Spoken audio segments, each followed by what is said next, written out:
Halo semuanya, perkenalkan nama saya Windy Diantari Telemanua, NIM 2021171057. Pada kesempatan kali ini, saya akan mencoba menjelaskan kepada kita satu contoh soal tentang metode dual simplex. Di sini, kita ada satu contoh soal yaitu dengan memaksimumkan nilai Z sama dengan min 3x1 dikurang 2x2 dengan fungsi kendalanya yaitu x1 ditambah x2 besar atau sama dengan 1, x1 ditambah x2 kecil atau sama dengan 7, x1 ditambah 2x2 besar atau sama dengan 10, x2 kecil atau sama dengan 3, dan x1 x2 besar atau sama dengan 10.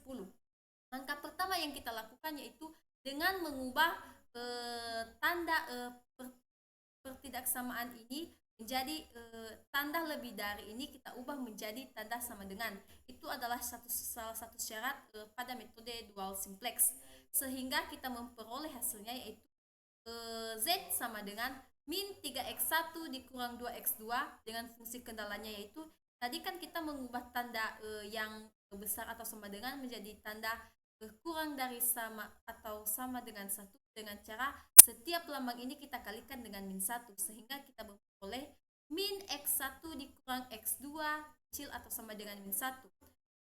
Yang fungsi kendala yang kedua yaitu x1 ditambah x2 kecil atau sama dengan 7. Yang ketiga yaitu fungsi kendala yang ketiga ini menggunakan lambang besar atau sama dengan, sehingga setiap nilainya kita kalikan dengan negatif 1 sehingga memperoleh hasil min x1 dikurang 2x2 kecil atau sama dengan min 10, di mana x2 nilainya kecil atau sama dengan 10 sehingga x1 dan x2 nilainya besar atau sama dengan 10. Langkah selanjutnya yang kita lakukan yaitu dengan memasukkan setiap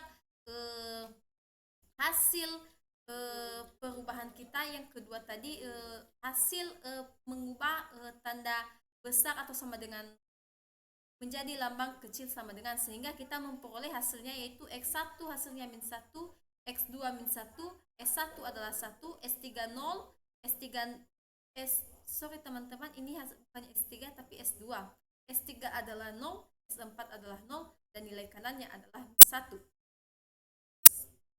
dan seterusnya.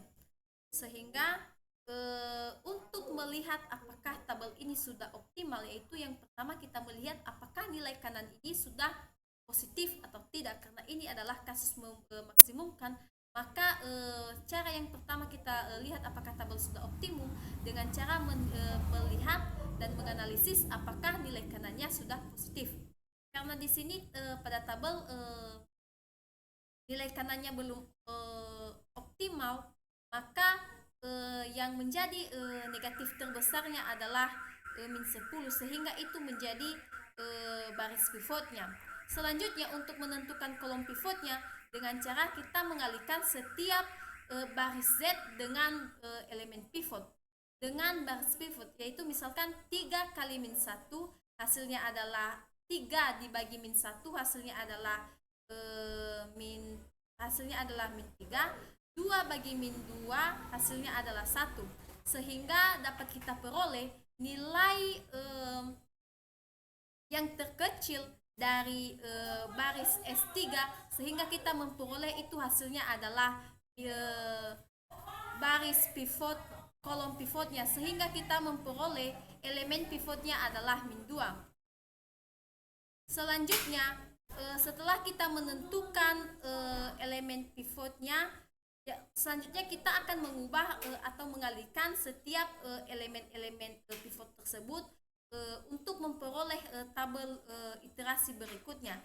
Untuk S1 kita melakukan perkalian di mana B1 dikurang 1/2 B3, di mana nilai dari B1 sebelumnya kita kurangi 1/2 dikalikan dengan B3 sehingga memperoleh hasilnya yaitu X1 adalah min 1/2, X2 adalah 0, S1 adalah 1, S3 adalah 0, S3 adalah min 1/2, S4 adalah 0, dan nilai kanannya adalah 4.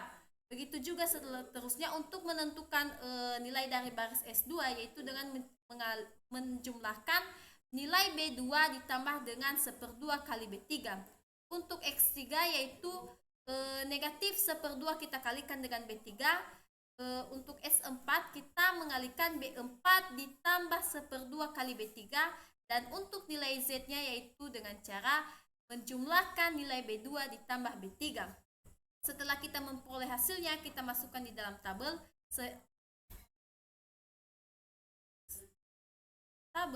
Maka kita lihat apakah tabel ini sudah optimal atau belum. Ternyata tabel ini masih belum optimal karena masih ada nilai negatif pada S4, sehingga nilai min 2 ini kita jadikan sebagai kolom pivotnya. Sedangkan yang menjadi baris pivotnya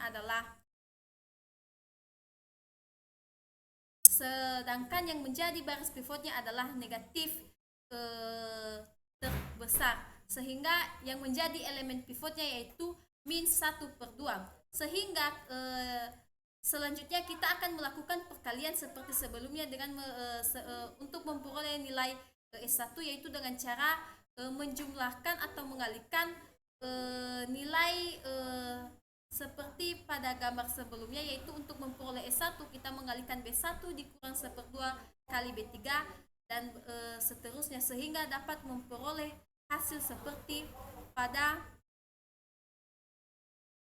sehingga hasilnya dapat kita peroleh seperti tabel berikut ini. Setelah kita memperoleh tabel berikut ini, kita lihat apakah nilai kanannya sudah positif atau tidak.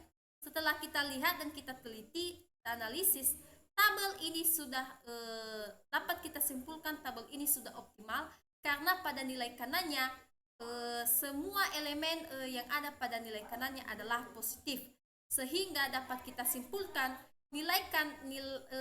tabel ini sudah optimal dengan nilai S1 adalah 6, S2 adalah 0, X2 adalah 3, dan X1 adalah 4. Sehingga dapat kita simpulkan bahwa tabel ini sudah optimal. Demikian yang dapat saya sampaikan. Terima kasih. Shalom.